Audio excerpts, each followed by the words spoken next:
Shorthand English Junior Speed, July 1998. Get ready. Start.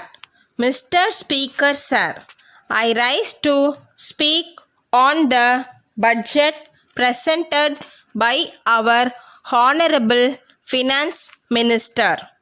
Before I start, I thank you very much for giving me an opportunity to speak in this house.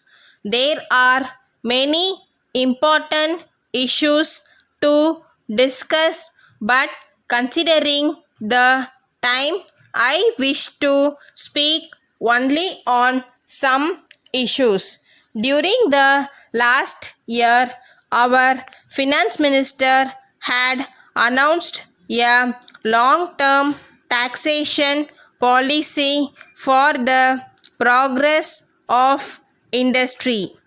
As a follow-up measure, sales tax reforms committee was formed, in which I had the pleasure to serve as a member.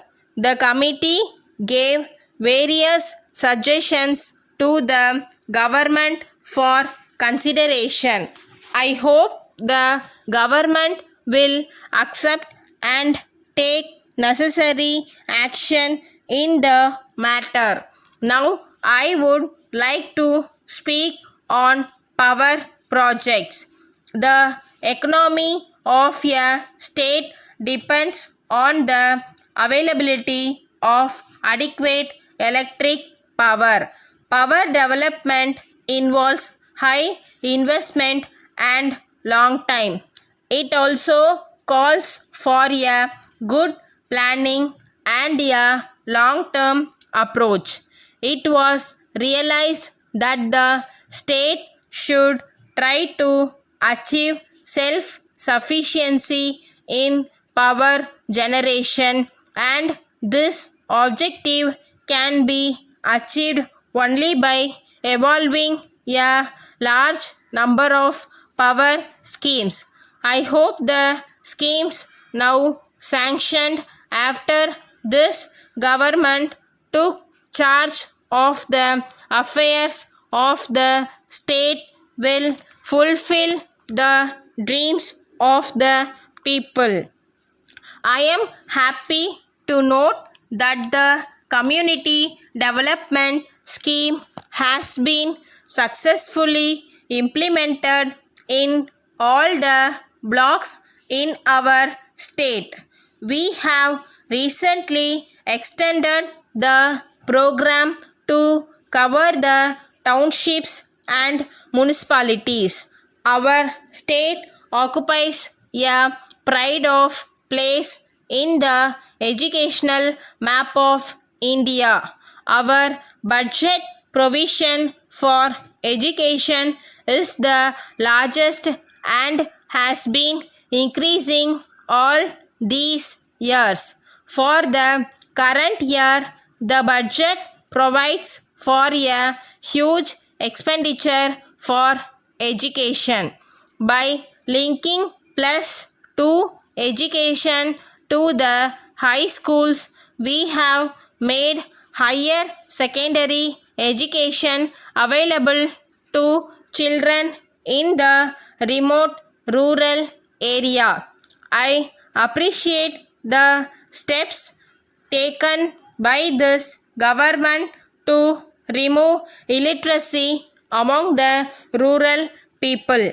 Moving on to the next subject, I wish to say a few words on the provision of water supply.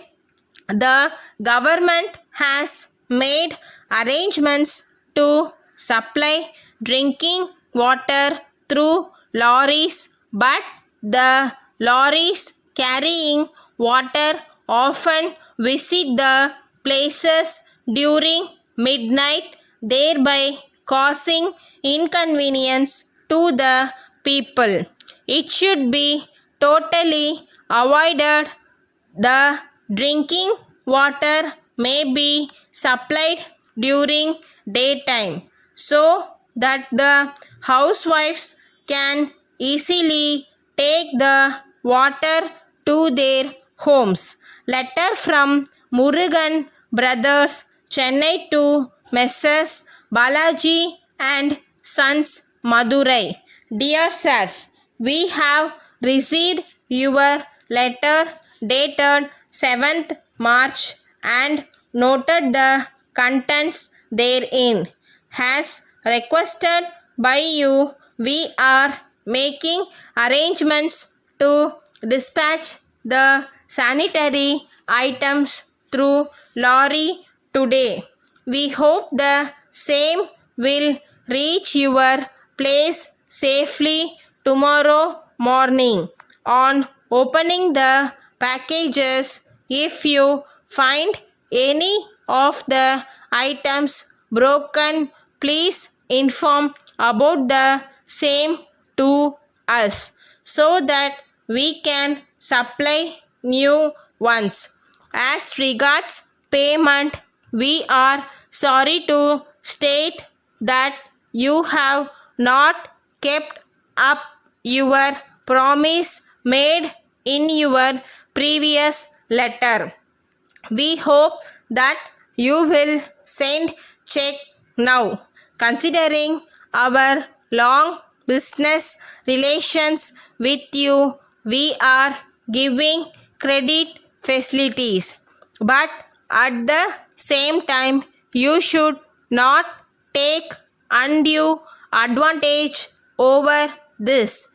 We think you will be able to understand our position. We trust that you will be able to send the amount yearly. Thanking you. Yours faithfully.